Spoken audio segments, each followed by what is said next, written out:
Kalau Bangji tu mai hari ni, dia bawa roti canai ke? Dia bawa kari pap ke? Dia bawa apa tu? Biskut gula 4 segi tu ke? Tobat aku tak buka puasa.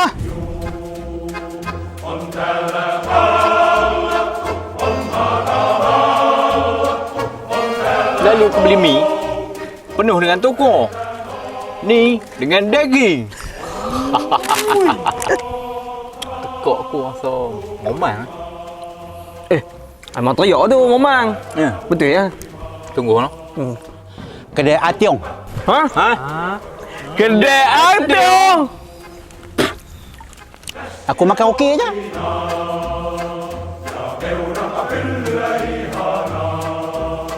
Mi kari. Teh ai. Woo! Ya ya ya. Hey,